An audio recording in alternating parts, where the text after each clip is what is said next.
नमस्कार, मी अभिनेत्री अपूर्वा सोनार। Savitri India news channel मध्ये आपणा सर्वांचं हार्दिक स्वागत आहे। माननीय दर्शक कुलधरण सर आणि माझ्या सर्व प्रेक्षक वर्गांना आणि सावित्रीच्या लेखींना जय ज्योती जय सावित्री। मैत्रिणींनो, आपण एक नवीन सदर सुरू केलेला आहे, ते म्हणजे थेट भेट। यापूर्वीही मुलाखती झालेल्या आणि आता पण थेट भेट म्हणजे आपण त्या आपल्या समाजातील जे कोणी मान्यवर व्यक्ती असतात ते तर मान्यवर आहेतच, पण त्यांची ओळख आपल्या सावित्री इंडिया न्यूज चॅनलला व्हावी हा माझा शुद्ध हेतू। आणि म्हणून आज आपल्या परतवाडा, अमरावती जिल्ह्यातील परतवाडा ज्या ठिकाणी आलेली आहे आणि इथे आपण यावेळेला स्वर्णकार यांच्याकडे आलेलो आहे। तर कोण आहेत मी त्यांची तुम्हाला प्रत्यक्षच भेट करून देते। तर आलेलो आहे एका स्वर्णकार व्यक्तीकडे आणि त्यांचं नाव आहे सौरभ मसने। आता त्यांनी कशी सुरुवात केली ते आपणच भेटू। तर सौरभजी, आमच्या न्यूज चॅनल मध्ये तुमचं हार्दिक स्वागत आहे। तुमची ओळख तुम्ही थोडक्यात करून द्या। मी सौरभ मसने, परतवाडा, निशिगंधा ज्वेलर्स। अच्छा, तर ह्यांचं निशिगंधा ज्वेलर्स आहे हे आत्ताच त्यांनी सांगितलं। तर मला तुम्हाला सगळ्यात पहिल्यांदा बोलवायचं आहे, तर ह्या बिझनेस मध्ये हा बिझनेस तुमचा वडिलोपार्जित आहे की तुम्ही स्वतः सुरू केलेला, हे तुम्ही आमच्या प्रेक्षकांना सांगा। हा बिझनेस जो आहे हा माझा मी स्वतः डेव्हलप केलेला आहे। 2005 पासून याची स्थापना आहे केलेली आणि वडील माझी सर्व्हिसला होते आणि नंतर मी हे बिझनेस सुरू केलेला आहे स्वतः। अच्छा, म्हणजे जनरली हा व्यवसाय वडिलोपार्जित असतो, पण तुम्ही स्वतः सुरू केलेला आणि सुरू करताना काही अडचणी म्हणजे असा कुठला प्रसंग आहे की तुम्हाला हाच बिझनेस सुरू करावासा वाटला? माझा लहानपणापासून हा बिझनेस कडे ओढ होती आणि मी खूप सर्व माझे फ्रेंड सर्कल वगैरे सर्व बिझनेस मध्येच होते लहानपणापासून। आणि नंतर माझ्यामध्ये पण हे जिज्ञासा झाली की बा सर्व्हिस केल्यापेक्षा आपण एक बिझनेस उभा करावा स्वतःचा। आणि मी हा स्वतः गुजरातला जाऊन शिकलो, राजकोट मध्ये। तिथनं मग तिथनं येऊन इथे प्रॅक्टिस केली 2 ते 3 वर्ष आणि नंतर मग मी 2005 पासून हा बिझनेस स्टार्ट केला, निशिगंधा ज्वेलर्स या नावाने।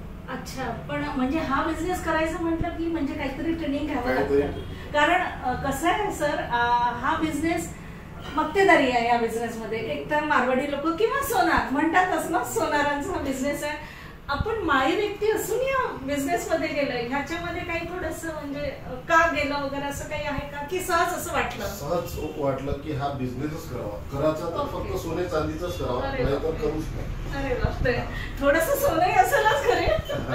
नाही, त्यामध्ये पूर्वीमध्ये काहीच नव्हतं, आपण स्वतःच हा पूर्ण डेव्हलप केलेला बिझनेस। हा बिझनेस आपल्या समाजासाठी नवीन असल्यामुळे थोडेसे वेगळे प्रश्न विचारते। म्हणजे ह्याला बिझनेसला जेव्हा सुरुवात केली ते ह्याला खूप अशी इन्व्हेस्टमेंट वगैरे करावी लागते का? हा, इनिशियली मध्ये आजच्या कॉम्पिटिशन मध्ये भरपूर मोठी इन्व्हेस्टमेंट आहे। म्हणजे सर्व बिझनेस मध्ये सर्वात जास्त म्हणजे बिझनेसचा हा राजा म्हटला जातो या बिझनेसला, आणि सर्वात जास्त इन्व्हेस्टमेंट याच बिझनेस मध्ये आहे आणि कॉम्पिटिशन पण भरपूर आहे। आणि आधी जेव्हा 15 ते 20 वर्षापूर्वी हा जेव्हा मी स्टार्टअप केला त्यावेळेस एवढे मोठे लागत किंवा इन्व्हेस्टमेंटचा हा प्रश्न नव्हता। आधी ऑर्डरवर वगैरे चालायचं, आता सर्व रेडीमेड असल्यामुळं तर सर्व स्टॉक मेंटेन करावं लागते, भरपूर पैसे सुद्धा लागतात, त्यामुळं हा डेव्हलप। आणि इथे टिकून राहायचं म्हटलं की त्या फाईटने करणं गरजेचं आहे, नाहीतर इलाज नाहीये। आणि हा बिझनेस करताना म्हणजे तुम्हाला आनंद होतो की आता थाटलाय बा म्हणून करावा वाटतो असं काही? कारण की मुळातच या बिझनेसची सुरुवात मी केली असल्यामुळं की मी हा रोजचा बिझनेस आनंदाने करतो, कारण की मी स्वतः डेव्हलप केलेला आहे। त्याच्यामुळं वडिलाचं बंधन किंवा त्यांचं प्रेशर हा म्हणून काहीच नाही। सुरुवातीला मला घरातूनच याला विरोध होता की आपल्या घरात साधी सुई सुद्धा विकली नाही आणि आपण सोनं चांदी मार्केटमध्ये विकायला चाललो। कसं होतं की ह्या बिझनेस मध्ये म्हणजे पुढच्याच किंतूपर्यंत खूप जास्त आहे। म्हणजे काही झालं तर, सपोज हे नाही चाललं तर त्या लोकांनी आपल्याला नाही करून इथे सेटल होऊ दिलं तर, त्यामुळे आता तुमचे आई वडील तर खुश असतात? आता एकदम खुश आहे, प्रश्नच नाही। म्हणजे त्यांच्या कॉम्पिटिशन मध्ये तुम्ही इथे सेटल झाला। आता तुम्ही या बिझनेस मध्ये तुम्ही तर स्वतः सुरुवात केली आहे, तुमच्या मुलांना तुम्ही टाकू इच्छिता का? तर कसं प्रत्येकाची आवड निवड ही वेगळी आहे। माझ्या वडिलांनी सांगितलं होतं की बा आपण हा बिझनेस केलेलाच नाही, तर त्याच्यामुळे मला घरातून विरोध होता। पण प्रत्येक म्हणजे कोणीही असो, घरातला व्यक्ती मुलगा कोणीही असो, प्रत्येकाने आपापली आवडीनुसारच प्रत्येकाने आपापलं काम करावं. तसं तर हा पिढीनं पिढी चालणारा बिझनेस आहे. एक पिढी, दुसरी पिढी, तिसरी पिढी. पण प्रत्येकाची कसं आहे, आवड वेगळी असल्यामुळं कोणाला बंधन करता येत नाही. बंधन करता येत नाही. पण आता इतकं थाटलेलं आहे, तुम्हाला कुठेतरी तर वाटत असेल ना की आपल्या मुलांनी हा बिझनेस पुढे सुरू हा बिझनेस करताना झिरोतून मी स्टार्ट केलेला होता. माझ्याकडे काहीच नव्हतं आणि तेव्हापासून हा डेव्हलप केलेला आहे. आता तर हे सर्व बेस पूर्ण रेडी आहे. आलं आणि बसलं तर सर्व रेडी मिळणार. इथे आता बाकी सोनार लोक आहेत आणि तुम्ही एकटी व्यक्ती अशी आहे की माळी आहे आपल्या समाजात हा बिझनेस नाहीच आहे. तर इथे तुम्ही असताना तुम्हाला असं म्हणजे बाकीचे व्यापारी लोक कशा दृष्टिकोनातून पाहतात, म्हणजे चांगल्या अँगलनी पाहतात की स्पर्धक आहे अशा टाईपने? आधी इथे मी जेव्हा सुरुवात केली मला भरपूर म्हणजे मार्केटमधूनच हे होते सर्वजण आणि हा तर या बिझनेस मध्ये सुरुवात करताना म्हणजे तुम्ही असा समाजाचा विचार केला होता का की आपल्या समाजातून याला सपोर्ट मिळेल की तुमच्या याच्यावर कसं हो आपल्याला करायचं म्हणजे करायचं? जसं मी स्टार्ट केला त्यावेळेस फक्त डोक्यात एकच उद्देश होता की फक्त ज्वेलर्स सोनं चांदीचा बिझनेस करायचा. दुसरा काहीच विचार नाही केला. पहिले सुरुवातीला मला खूप त्रास गेला म्हणजे बिझनेस मध्ये. मग नंतर मी खूप जिद्दीने चिकाटीनं याच्या मागे लागलो. ऍड, पब्लिसिटी, खूप लोकांकडे भेटीला जाणे येणे. त्यानंतर हा थोडा असा पुन्हा डेव्हलप झाला. साधारण डेव्हलप व्हायला किती काळाचा अवधी लागला? मला लोकांना हा बिझनेस स्टार्ट केल्यानंतर कमीत कमी 3 वर्ष लागतो मिनिमम. मला हा स्टार्ट केल्यानंतर एक महिन्यानंतरच मला ग्रोथ मिळाली. बापरे, एका महिन्यातच? बापरे, खूपच छान. म्हणजे आपल्या माळी समाजाचा तुमच्या बिझनेसला वाटा आहे? तर माळी समाजाचा हा सिंहाचा वाटा आहे बिझनेसला आणि 100% गिराईकी ही माझी माळी समाजाचीच आहे. अरे बापरे, खरंच खूप म्हणजे खरंच कौतुकास्पद गोष्ट आहे. त्याच्यामुळे मला हा बिझनेस स्टार्ट केल्यानंतर मला काहीच त्रास झालेला. अरे वा, छान छान. आणि असं कधीच असं पैशाची वगैरे अडचण नाहीच नसली? पैशाची हा बिझनेस जोपर्यंत रोज पैशाची अडचण जात नाही तोपर्यंत बिझनेस तुमचा चालत नाही. पैशाची अडचण हे बिझनेस करताना रोज गेली पाहिजे. हे बिझनेसचा एक फंड आहे.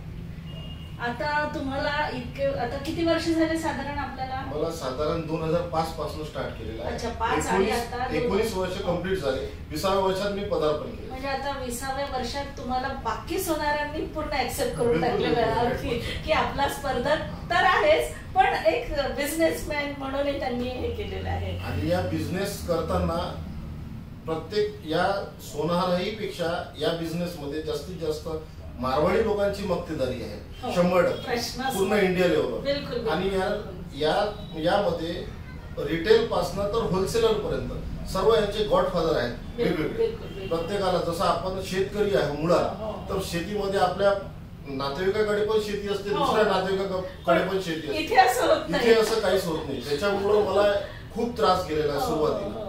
म्हणजे हा स्टार्ट करताना जेव्हा मी स्टार्ट केला तर माझा वरती गॉडफादर कोणी नव्हता होलसेलर. म्हणजे टॉप टू बॉटम सर्व काम मी स्वतः केलेलं आहे यामध्ये. आणि आता समजा तुम्ही आता आपल्या नवीन पिढीला किंवा आपल्या समाजात काय संदेश देऊ इच्छिता त्या गोष्टीसाठी? नवीन मुलं आहे, प्रत्येकाने आता नोकरी हे प्रत्येकाला लागेल अशी काही शाश्वती नाही. प्रत्येकाने नवीन पिढीने एकच काम करावं, आपापल्या हिशोबाने उद्योग निवडावा आणि सुरुवात करावी. म्हणजे 100% मुलांनी यात यावं आणि सक्सेस आहे. 100% सक्सेस आहे. आणि तुम्ही काही मदत करू शकता का, म्हणजे शकाल का असं जर त्यांनी ठरवलं तर? कुठल्याही ठिकाणी मी असं सांगत आहे की प्रत्येक तहसीलला आपलं एक ज्वेलर्सचं सोन्या चांदीचं दुकान असावं. बिलकुल, खूप छान. म्हणजे चांगले विचार आहे तुमचे आणि असंच हो ही निर्विकाची हे.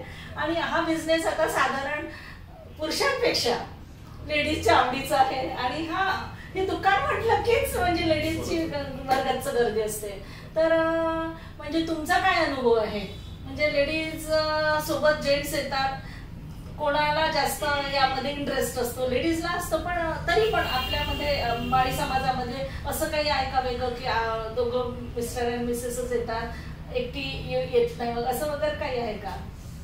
सोनं चांदी म्हटलं आणि साडींचा बिझनेस म्हटलं की हा लेडीजच्या संदर्भातच बिझनेस आहे आणि यात लेडीजचीच भरपूर 100% आवड लेडीजचीच राहते. दागदागिना खरेदी करतो म्हणजे तुमच्या बिझनेसला 80% म्हटलं तरी चालते. आमच्या 95% जरी म्हटलं तर सर्व लेडीज आणि प्रत्येक पुरुष आपल्या स्त्रियांना घेऊन येतो आणि ते सर्व दागिने खरेदी. म्हणजे बघा मैत्रिणींनो, 95 सावित्रीच्या लेकींचा यांच्या बिझनेसला फायदा होतो आणि बिझनेसला फायदा होतो लेडीजमुळे, हे महत्वाचं आहे. तर अजून तुम्हाला यामध्ये महिलांसाठी काय करायची इच्छा आहे? म्हणजे हे तर आहेच, सोने विक्री वगैरे ते आहे, पण त्या अजून अट्रॅक्ट व्हाव्या असं काही धोरण आहे का? आमच्याकडे विविध योजना आहे. अच्छा. त्यामध्ये बीसी योजना, वेगवेगळे आम्ही प्रोग्राम ठेवतो, त्यामुळे हे आणि त्यामध्ये कन्सेशन सुद्धा देतो.